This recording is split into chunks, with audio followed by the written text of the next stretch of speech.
Always thought Evelyn and I had one of those solid, people envy us marriages.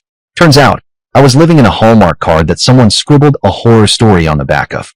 8 years together, 5 of them married, and apparently, I was still auditioning for the role of clueless extra in her life story. We met through work, industry conferences, the usual networking spiel.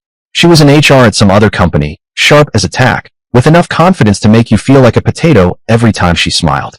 I'm an accountant, exciting as wet toast, but reliable, steady, and according to the brochure I should have been reading, boringly perfect. Looking back, the signs were there, waving like drunk neon lights at 2 a.m. She started staying late more. Phone always face down at dinner. That glazed, I'm plotting something, look whenever we talked about the future. I figured the promotion she got, senior HR manager, was just work stress. Supportive husband mode activated. The first real red flag? A company happy hour she literally dragged me to. Usually, she's this perfect hostess, introducing me to her coworkers like, yes, this is my husband. He's adorable and knows Excel. But that night, she acted like I was a human foghorn interrupting her important conversations. One coworker actually asked, so, what do you do? And she swooped in with the grace of a caffeinated hawk. Oh, Parker's in accounting. Numbers, spreadsheets, very exciting. Then promptly disappeared into a corner like I had just announced I was plotting a hostile takeover of the snack table. I said, are you ignoring me on purpose? She waved a hand like I was a fly. Stress. Work stuff. Don't worry about it. Then came the business trips. Oh, the glamorous life of HR networking. Suddenly, she was jet-setting every other week. Seattle, Portland, San Francisco, all those cities I could only afford in a Monopoly game. She'd return with these long-winded stories about presentations and networking events, delivered like a TED Talk with extra enthusiasm, punctuated by a practiced, and then we discussed synergies. The clothes. Oh, the clothes. Evelyn suddenly developed a taste for outfits that looked like they were sewn from actual dollar bills. Designer dresses, jewelry that could fund a small nation, shoes that apparently had their own mortgage. I raised an eyebrow and asked, did we win the lottery and I didn't get the memo? She said, dead serious. I need to look professional for my new role. Professional? Sure. I mean, if your internal meetings involve power walking down a red carpet, maybe. But video calls with the accounting department? Overkill. Then came the Tuesday evening that cemented my slow-motion horror movie of a marriage. I got home around 6 o'clock, kicking off my finally home, relax routine, and there she was in the bedroom, dressed to kill. Black dress, full makeup, the works. She looked like she was about to be featured on the cover of Corporate Vogue. I asked, trying to keep it casual, big meeting tonight? Work dinner, she said, avoiding my gaze like I'd asked if Pluto was still a planet. A client dinner, on a Tuesday? I said, squinting. That's unusual. Her look could have killed small mammals. It's when they were available, Parker. Not everything revolves around your schedule. Ouch. That stung worse than the time I discovered decaf exists. I'd been supportive, canceled date nights, endured lonely weekends while she was off climbing the corporate ladder, and now, cold contempt, like I was a particularly dull-potted plant. She grabbed her purse, nodded toward the door. Don't wait up. Might run late. I tried to tell myself I was overreacting. Evelyn was ambitious, climbing that corporate ladder like a caffeinated squirrel. Maybe I was just feeling under-caffeinated in comparison. She returned at 2 a.m., claiming the dinner had extended into some impromptu bar visit. Her story felt thinner than the spaghetti I made for dinner that night, but I nodded and went along. Maybe I should have asked more questions. But the pattern kept repeating. Late dinners, weekend work events, mystery phone calls in other rooms. Every day I looked around and realized something alarming, something uncomfortable. I was starting to feel like a stranger in my own house. Whenever I tried to bring it up, Evelyn had this magical way of flipping the script like a seasoned magician. You're being paranoid, she'd say. Can't you just be happy that my career is taking off? Happy? Sure. Because nothing screams marital bliss like a wife who can make a $200 dinner appear out of thin air and then stare at you like you're a suspicious raccoon. The breaking point came one Saturday morning in March. I was doing laundry, enjoying the delicate aroma of fabric softener and existential dread when I found it. A receipt tucked in the pocket of her jacket. Dinner for 2 at some swanky steakhouse downtown. The same night, she swore she was attending that work dinner. The bill was over $200, which, honestly, could have funded my whole week of lunches. But the kicker? The timestamp. 9:30 p.m. She'd told me the dinner started at 7. That evening, I tried to play it cool. I found her in the living room, scrolling through her phone with that secretive little smile she'd been practicing for months. Hey Jess, can we talk? She looked up, annoyed, like I'd just interrupted her in the middle of a very important game of ignore your husband. What's up? I held up the receipt. I found this in your jacket. The dinner from last Tuesday. Her face went pale for a millisecond, like the ghost of honesty had just walked in, before she plastered on that practiced, corporate-ready smile. Oh, that. Yeah, we ended up going somewhere nicer than planned. The client insisted. I arched an eyebrow. The receipt shows dinner at 9:30. I thought you said the meeting started at 7 o'clock. Her expression hardened. Crossed arms. Defensiveness cranked to 11. What is this? An interrogation? Are you checking my receipts now? I said, carefully, I'm just trying to understand. Understand? What? She shot back, standing up like a human barricade. That I have a demanding job. That sometimes meetings run long. God. Parker, you're acting like some jealous husband from a bad movie. Jealous husband. She said it like it was a disease. Like I was pathetic for noticing that my wife had suddenly become a gourmet dinner connoisseur with a mysterious social calendar. All I wanted was to understand where she was spending her evenings. I'm not trying to be jealous, I said, trying for calm, adult voice, which, in hindsight, probably sounded like a monotone robot with trust issues. I'm trying to figure out why you're lying to me. That was like lighting a match in a fireworks factory. Lying?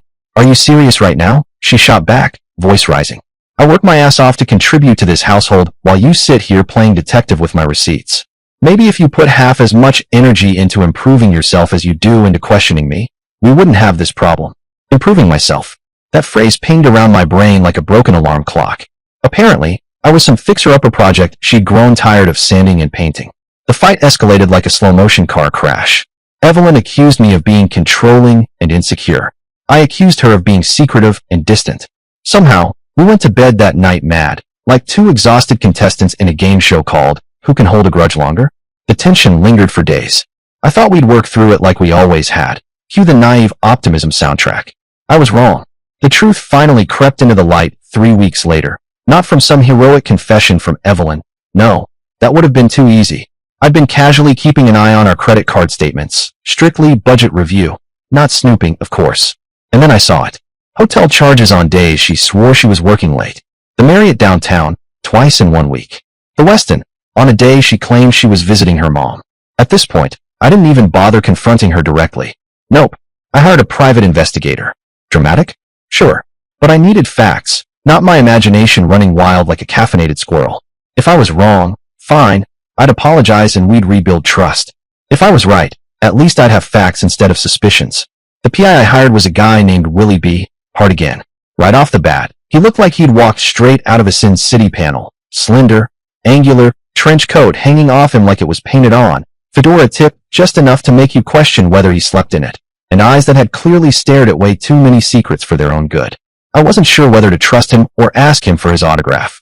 During our initial meeting, he lit a cigarette, even though we were indoors, and leaned back in a chair that looked far too fragile to hold him. Here's how this works, he said, voice like gravel wrapped in velvet. Surveillance. Photography. Documentation. Sometimes, the truth isn't what you expect. You prepared for that? I nodded, trying to sound confident, but inside I was sweating like I'd just realized I might have hired a comic book character instead of a professional. Good, he said, flicking ash into a coffee cup as if it were a ceremonial ritual. I don't do sugar-coated reports. If she's up to something, you'll know every detail.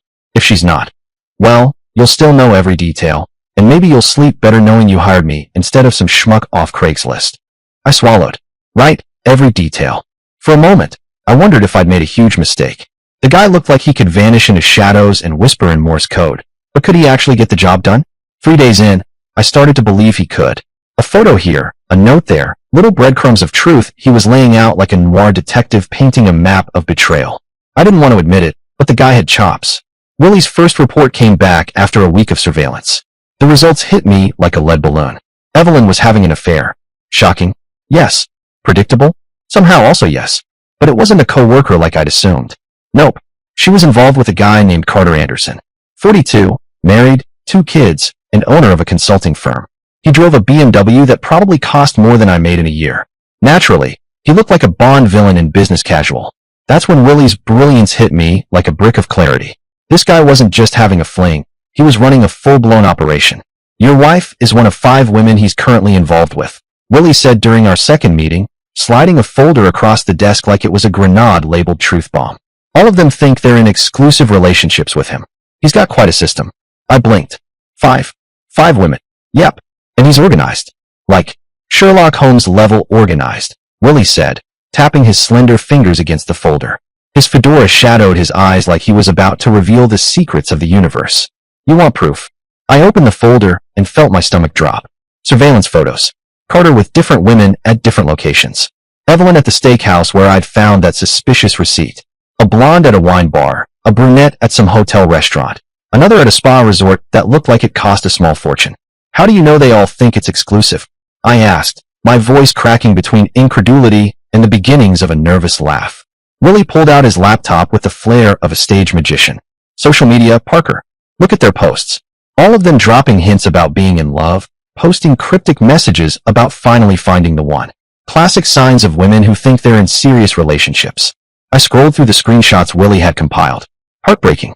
One woman wrote about finally finding a man who appreciated her intelligence and ambition. Another posted photos of expensive gifts, captioned with feeling cherished. These weren't casual flings. These women were being emotionally manipulated, just like my wife. I leaned back in my chair and muttered, and I thought spreadsheets were complicated. Willie smirked. Welcome to adulting, Parker. Only difference? There's a lot more deception and way fancier shoes. There's more, Willie said, leaning forward, eyes narrowing like a hawk spotting prey. I managed to confirm Mr. Anderson is very much still married. His wife has no idea about any of this. She posts regularly about their family life, kids' activities, anniversary dinners. As far as she knows, he's just a hardworking businessman who travels a lot. I stared at the photos, feeling like my brain had been replaced with spaghetti. My wife wasn't just having an affair. She was getting conned by a professional player with 4 other women on the hook, plus a wife and kids he was actively betraying. The scope of his deception was staggering. What's his pattern? I asked, trying to sound calm while my stomach performed gymnastics. From what I can tell, Willie said, hands steepled, leaning back in that ridiculously fragile-looking chair. He targets successful women in their late 20s to late 30s. Professional women with good jobs, but maybe some insecurity about their personal lives. He presents himself as this successful, divorced businessman, ready to settle down with the right woman. Tells them all the same sob story about his ex-wife taking him to the cleaners, how he's cautious about relationships now, but willing to open up for them. I blinked slowly. That profile fit Evelyn perfectly. She'd always been ambitious, but maybe a little insecure about our middle-class existence. She'd complained over the years about friends married to doctors and lawyers, how they traveled more, lived in fancier neighborhoods. I thought she was just venting. Apparently, she'd been auditioning for the role of sucker in Carter Anderson's long-running drama. Here's what I think happened with your wife, Willie continued, flicking open another folder with the precision of a surgeon. He probably approached her at a professional event, conference, networking function. Started with innocent conversation, gradually escalated to more personal topics, made her feel special, like he saw something in her that others missed. I slumped in my chair, muttering, and I thought I was special. Willie didn't miss a beat. Classic manipulation tactics. As Willie laid out Carter's probable approach, I could see it all like some twisted rom-com directed by a Bond villain. Evelyn coming home from some work event, casually mentioning an interesting conversation with a businessman. Then more mentions of this person. Always casual, always professional, until suddenly she's working late every other night and shopping like she just inherited a small country. So what are my options? I asked, trying not to sound like a man who just realized his entire life had been a sitcom of betrayal. Willie leaned back in that ridiculous trench coat, fingers steepled like he was auditioning for a cameo in Sherlock Holmes. Noir edition. Legally, Parker, you've got everything you need for a divorce. The evidence is ironclad. But if you want my personal opinion, he tapped the folder on the desk. This guy's a serial manipulator. He's going to keep hurting people until someone stops him. What do you mean? You could just divorce your wife and move on, he said, eyes narrowing like he could see through walls. Or you could make sure all his victims know what's really going on, including his wife. I sat back, intrigued and horrified at the same time. Vigilante justice with spreadsheets and receipts? Tempting, but I needed time to think. Thanks, Willie, I said, standing. I'll be in touch. That evening, I planted myself on the living room couch like a man waiting for the universe to drop an envelope marked truth. Willie's folder sat on the coffee table, gleaming ominously under the lamp. When Evelyn finally came in at midnight, heels in hand, glowing like she'd just won Employee of the Month in seduction, I was still there. You're up late, she said, tilting her head, like she'd just caught me napping in a very serious way. We need to talk, I said, lifting the folder with all the gravitas of a courtroom reveal. She sighed, the kind of sigh that screamed, I know what this is about, and I'm bored already. Parker, if this is about the receipt thing again, it's not about the receipt. I held the folder out to her. It's about Carter Anderson. Her face went through a full emotional spectrum in under 3 seconds. Terror, anger, then something that looked suspiciously like relief, as if she was tired of keeping the secret. She sank into the chair across from me. No protest, no denials. How long have you known? She asked, voice small. About a week, I said, trying to keep my tone calm, like I wasn't about to start handing out subpoenas personally. I hired a private investigator. Evelyn's face was a slideshow of emotions, shock, fear, guilt, then suddenly defiance. So what now? You're going to scream at me? Threaten me? She said, arms crossed, spine straighter than a ruler. Actually, I was hoping you'd explain why. She laughed, this bitter, sharp kind of laugh that made the walls feel like they were closing in. Why? Seriously, Parker, look around. Look at our life. Look at yourself. You really don't understand why I'd want something more. The words hit me like a wet fish across the face.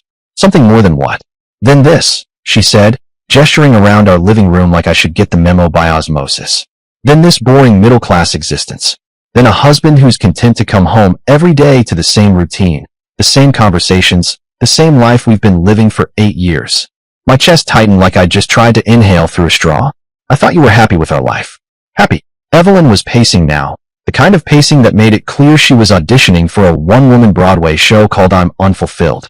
Parker, Carter takes me to restaurants that cost more than we spend on groceries in a month. He books weekend trips to Napa, to the coast. He talks about business deals, investments, actually making something of himself instead of just collecting a paycheck. You're comparing me to someone who makes 10 times what I make, I said, voice rising like a souffle about to collapse. It's not about the money, she interrupted, waving her hand like she was dismissing a fly. Well, not entirely. It's about ambition. It's about wanting more than just this. And then she gestured around our house, and at me like I was an exhibit in a museum of mediocrity. I exhaled slowly, trying to process the words, as if deep breathing could somehow untangle 8 years of betrayal. So, you decided to have an affair instead of talking to me about feeling unfulfilled. Her expression hardened, jaw set like she'd carved it from granite. I decided to find someone who could give me what I need. Someone who appreciates me for who I am instead of expecting me to be satisfied with mediocrity. And then she said it, the thing that still makes my blood boil months later. Honestly, Parker, you should thank me for this, Evelyn said, lounging like she'd just delivered a TED Talk on betrayal. The affair showed me that I deserve better than what you can offer. It opened my eyes to what's actually possible. Instead of settling for whatever you think is good enough, thank me. Wait, what? She wanted me to thank her for cheating on me because it proved I wasn't worthy of her? I sat there, blinking like someone had handed me a manual in Klingon. I let her words settle, letting them marinate in my brain like some particularly sour cheese. Then I stood up, walked to the home office where the lawyer's papers were waiting, prepped and ready to go. Felt almost ceremonial, like I was about to knight myself the king of irony.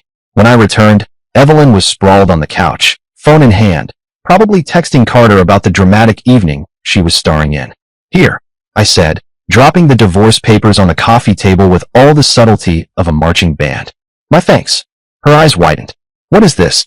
Your thank you gift, I said, a smirk tugging at my lips. Since you're so grateful the affair proved I'm not good enough, I figured I'd make it official. Evelyn picked up the papers, face paling like a ghost who'd just checked their bank statement. Parker, wait. I didn't mean. I cut her off calmly. And you're right. You do deserve better than me. You deserve exactly what you're going to get. Her brow furrowed. What's that supposed to mean? I swiped open my phone, showing her the photos Willie had taken, Carter with the other women. It means your boyfriend isn't as exclusive as you think. Her eyes went wide, cycling rapidly through confusion, disbelief, and finally understanding. These are Carter's other girlfriends. All 4 of them. Oh, and his wife, I said, swiping to a photo of Carter at a restaurant with a woman clearly his spouse. Matching rings, 2 kids, the whole suburban betrayal package. Evelyn stayed quiet for a long moment, scanning the photos like a student trying to decode hieroglyphics. When she finally looked up, her expression had completely changed. This can't be right, Evelyn said weakly, voice trembling like a leaf in a storm. Carter told me he was divorced. I pointed at the phone, showing her the photos again. He lied to you, just like he lied to all the other women he's stringing along. I watched her slowly digest the information, That exact moment when the full scope of Carter's operation hit her like a ton of poorly labeled bricks. She'd thought she was special, thought she'd found someone who saw her worth. Instead, she was just another mark in his little empire of deception. I need to call him, she said, reaching for her phone with shaking hands. Go ahead, I said, calm as a man holding a winning hand in a poker game. But Willie's been watching him all week. Right now, he's probably with the blonde from the wine bar photos. It's her regular night. Her hands froze, hovering over the device. For the first time since I'd known her, she looked completely lost. What do I do? She whispered. You signed the divorce papers, I said, leaning back with all the gravitas of someone delivering a verdict. And then you decide whether you want to stay involved with a married con artist or not. But either way, you're not doing it as my wife. The next few days were a blur of awkward conversations, moving boxes, and my silent glee at watching her process karma in action. She signed the papers without argument. I think Carter's deception had her too rattled to bother contesting anything else. She moved out to stay with a friend while we worked out the logistics of 8 years' worth of life together. But I wasn't done. Oh no. I called Willie. I need your help, I said. We're going bigger. I want to contact the other women Carter's involved with. Willie's eyes gleamed, the same sharp, calculating look that made me trust him more than any human I'd ever met. Consider it done, Parker. This guy's about to get a lesson in exposure he won't forget. It took some meticulous detective work, but Willie managed to track down contact information for all the women, plus Carter's unsuspecting wife. My plan was simple, elegant, and deliciously vindictive.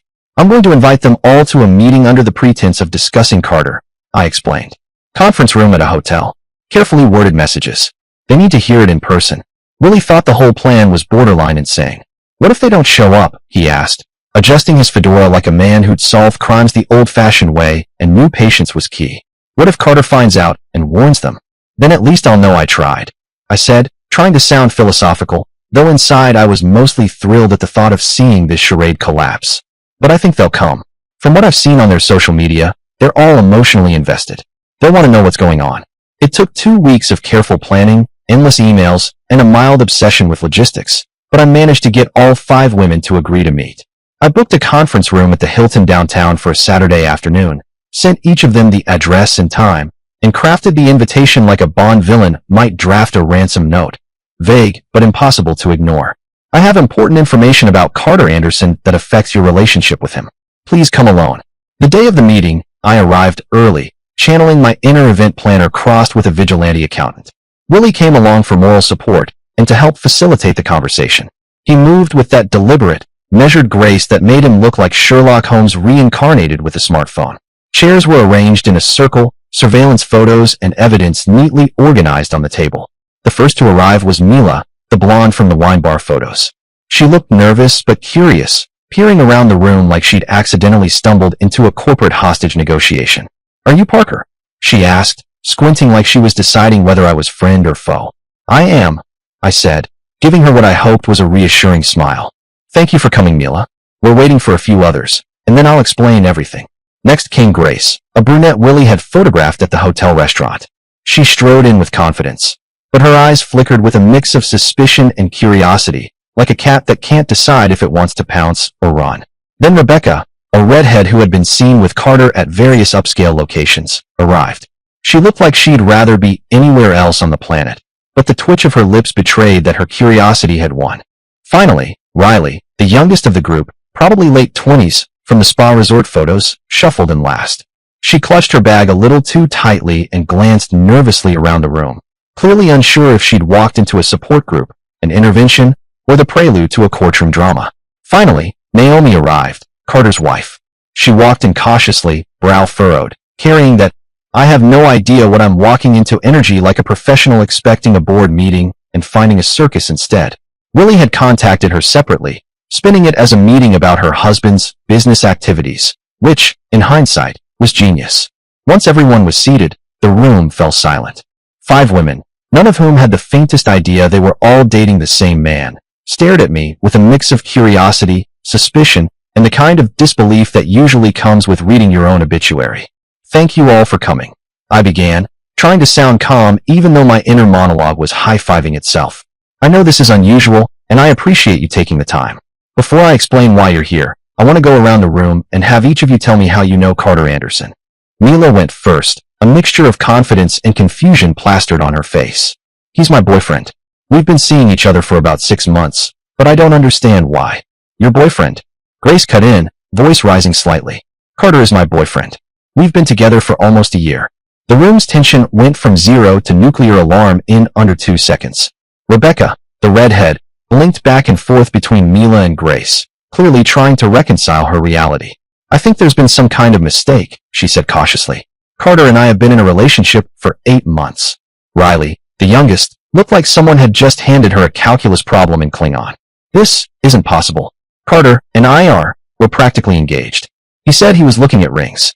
All 4 women turned their collective gaze to Naomi. Her mouth was hanging open, eyes wide, like a goldfish suddenly thrust into existential horror. I'm sorry, she said slowly, voice trembling. I think there's been a massive misunderstanding. Carter Anderson is my husband. We've been married for 12 years. Silence. Absolute silence. The kind that presses down on your chest and makes you question if you're in a conference room or a ghost town. I could see the gears turning in each woman's head as the truth slowly started to sink in. This is some kind of joke, right?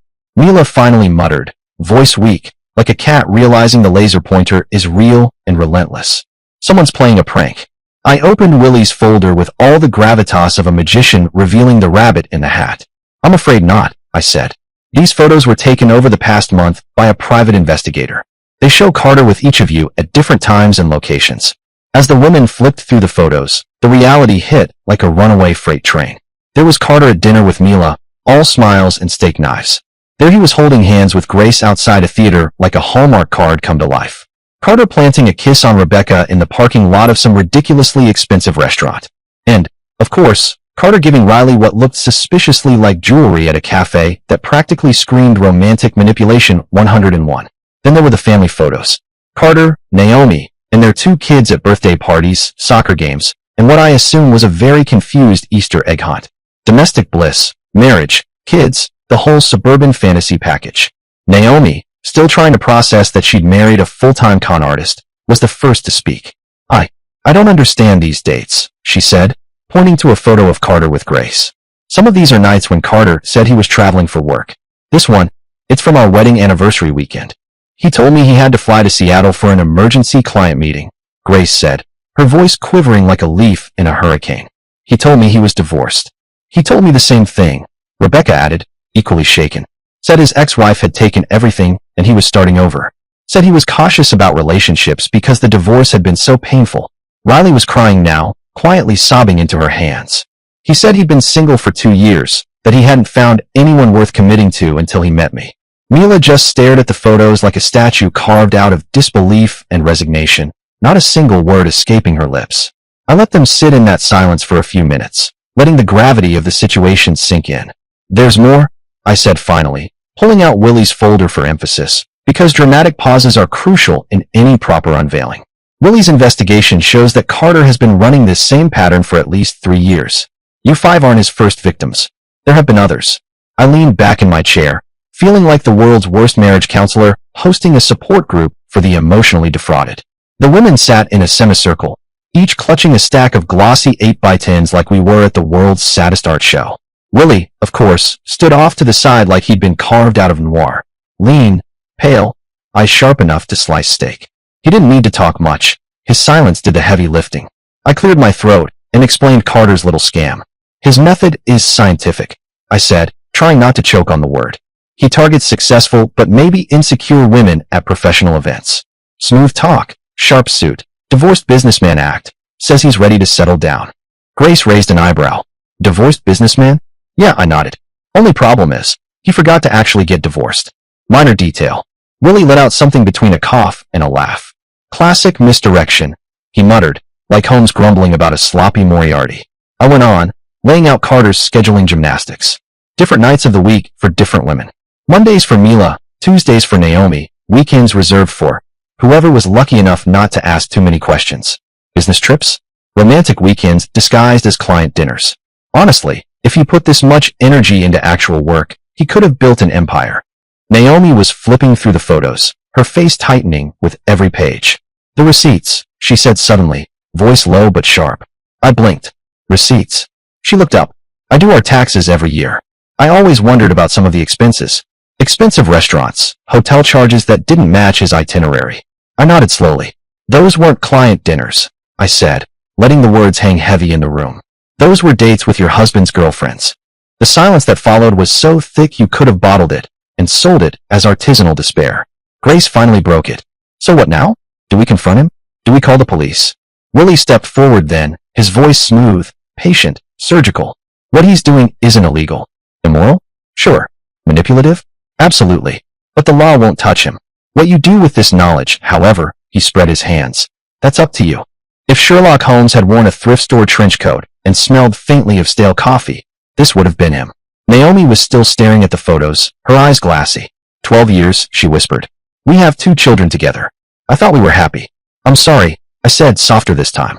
I know this is devastating, but you deserve to know the truth. The photos made their way to Mila, who had been quiet until now. She finally looked up, her brow furrowed. How did you find out about all this? I took a deep breath. My throat felt like sandpaper. Because my wife Evelyn. I paused, trying to keep the bitterness from twisting my mouth. She's also one of Carter's girlfriends. She's been seeing him for about 4 months. The women looked at me like I'd just been admitted into their secret society. Half sympathy, half relief that someone else was carrying the same scars. Victims Anonymous, Carter edition. Where is she? Riley asked, narrowing her eyes. Your wife. Ex-wife. I corrected, with just enough acid in my tone to pickle a cucumber. We're getting divorced. She's not handling the revelation about Carter very well.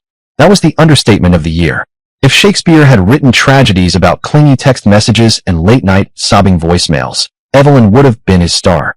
Since learning about Carter's extracurricular activities, she'd been calling and texting him constantly, desperate for answers. Willie, perched in his chair like some noir vulture with a fedora he didn't need and a trench coat that looked 2 sizes too big for his slim, wiry frame, spoke in that dry, matter-of-fact tone of his.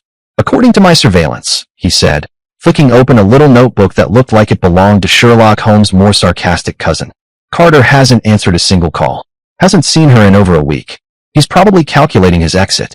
Men like him usually have escape routes mapped out better than city sewer lines. I wanted to laugh, but Willie wasn't wrong. Carter was the kind of guy who probably had a bug-out bag stashed in every woman's closet, complete with a fresh toothbrush and an alibi. Over the next hour, the women opened up. It was like group therapy, except the villain of the story was the same man, and the admission price was heartbreak. Rebecca went first. Expensive dinners, luxury wine tastings, talk about someday plans, house, kids, the whole fantasy. Promises that dripped like honey and stuck like glue. Naomi's story, though, was the gut punch. Years of Carter being too busy with work. Business trips that somehow always got longer. His attention at home about as reliable as dial-up internet. Every excuse carefully crafted, every absence neatly explained. I feel so stupid, Naomi said, voice trembling. There were so many signs I ignored. Don't, Rebecca cut in firmly. We all miss the signs. Because he's a professional manipulator. This isn't on us. I nodded, though privately I thought Carter should be teaching a masterclass called Gaslighting 101. How to ruin multiple lives without breaking a sweat. Willie adjusted his glasses, leaned back, and gave the group one of those knowing detective looks, the kind that made you feel like he'd just solved 3 mysteries you didn't even know you had. Patterns like his are deliberate, he said. Every promise designed to fit your soft spots. Every excuse tailored like a bespoke suit. He doesn't improvise, he rehearses. By the end of the meeting, we'd gone from strangers to an unlikely support group bound by the same con artist. Phone numbers were exchanged, promises to stay in touch made. Misery may love company, but in this case, it was building a network. Naomi, looking like she'd finally had enough, straightened her shoulders. I'm confronting him tonight, she said. When he gets back from his business trip. Business trip. Right. Willie's surveillance had already stripped that euphemism bare. Not business, Willie corrected smoothly. Romantic weekend. Woman number 6. Someone we haven't been able to contact. And just like that, the room went quiet. 6. 6 women. Carter wasn't a husband or a boyfriend. He was a franchise. I leaned back in my chair, arms crossed, watching the chaos unfold like a front-row seat to the best soap opera ever written by a drunk playwright. Mila announced she was going to ghost Carter completely. No explanation, no dramatic exit, just a vanishing act. Like a magician, she said with a smirk. Except he won't clap when I disappear. Grace, on the other hand, wanted to storm the castle. She was already plotting out her entrance to Carter's office, talking about timing it for lunch hour, when the maximum number of people would be around. Willie adjusted his hat in the corner, eyes narrowing like Sherlock Holmes' meaner cousin.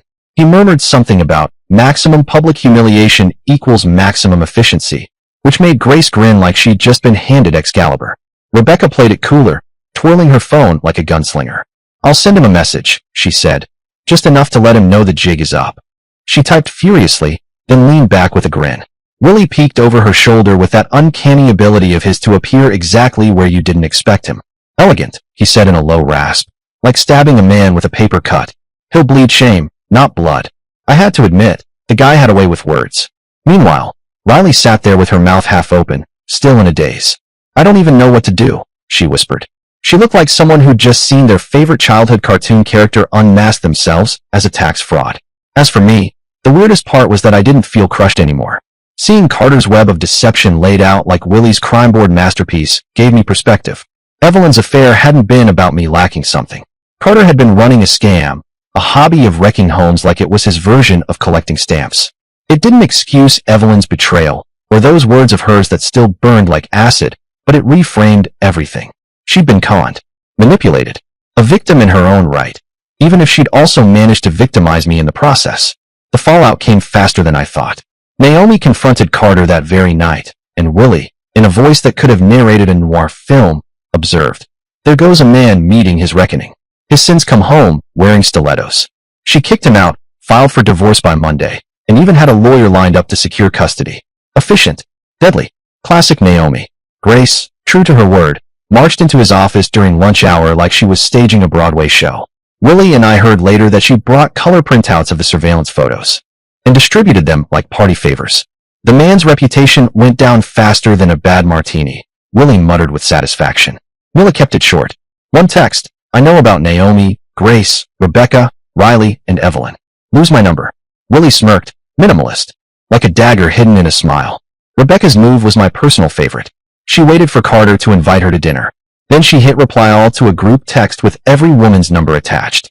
Her message: "Which one of us did you want to have dinner with?" Genius. The kind of thing you frame in a museum of revenge. And Riley. Well, Riley eventually decided to write Carter a long, heartfelt letter about how his deception had hurt her. She never sent it, though. She just sighed and said, writing it was therapeutic enough. Willie tapped the side of his temple at that. "Closure doesn't always require an audience," he said, like some chain-smoking philosopher who solved crimes on the side. As for Evelyn, she finally got through to Carter a few days after the meeting. From what she told me later, the man went through the entire sleazeball handbook in under 10 minutes. First came the baby, "It's not what it looks like" routine. According to her, he swore the other relationships weren't serious, just side quests. She was the main campaign. When that didn't land, he shifted gears into gaslighting mode, calling her crazy, delusional, ungrateful for his honesty. Then, classic Carter move, he blocked her number. Real Prince Charming, that one. A week later, there she was at my new apartment door, looking like she hadn't slept since the Clinton administration. "You were right," she said as soon as I opened the door. "No hello, no how's the new place," just those 3 words. About Carter, the other women, all of it. I invited her in, mostly because she looked one bad cup of coffee away from a car crash. She sat on my couch like it was a confessional booth and said, "He used me. Everything he said, everything I thought we had, it was all lies." "I'm sorry," I said, and I meant it. Seeing her like that, hollow-eyed and shaking, I realized Carter hadn't just taken a wrecking ball to my life. He'd done the same to hers. Equal opportunity bastard. "I know I don't deserve forgiveness," Evelyn said. Her voice cracked. "The things I said to you, about you not being good enough. I was so wrong. I was caught up in this fantasy of a different life. I couldn't see what was real anymore." We ended up talking for hours. She apologized for everything. The affair, the cheap shots, the way she'd treated me like a placeholder instead of a husband. She admitted she'd been dissatisfied with our life, but never had the guts to say it out loud. "I thought Carter represented everything I was missing," she confessed. "Success, excitement, sophistication. But it was all an act. He didn't care about me at all." I accepted her apology, because holding a grudge that heavy gets exhausting. But I made it crystal clear it didn't change anything. The divorce was still happening. Too much damage, too much broken trust. Still, it felt good to finally end a conversation with her on something better than a slammed door or a shouted insult. At least we could part on better terms than we had been. The divorce was finalized 3 months later. Paper signed, stamped, sealed, and my wallet officially lightened. Evelyn packed up and moved back to her hometown to be closer to family, while she rebuilt her life. Rebuilt was the word she used. Like our marriage was some IKEA bookshelf that collapsed because I lost the Allen wrench. We don't stay in regular contact. Just the annual exchange of Christmas cards and the occasional, hope you're well text that feels about as warm as a handshake with an IRS auditor. Last I heard, she's single, career-focused, and clocking in serious hours in therapy to untangle the knots Carter and I left behind. Therapy, God's gift to people who dated men with too much hair gel and too little conscience. Naomi, on the other hand, got the full courtroom drama. Carter fought her like he was auditioning for a bad reality show. He demanded joint custody, claiming Naomi was alienating the kids. The judge barely raised an eyebrow before Naomi's lawyer dropped a stack of evidence heavier than Carter's ego. Photos, receipts, late-night credit card charges at hotels that did not feature free continental breakfast. The works. The court wasn't sympathetic. Naomi walked out with primary custody, a generous settlement, and Carter's reputation lying in shreds on the floor. His business took the hit too. Word about his extracurriculars spread faster than gossip at a church bake sale.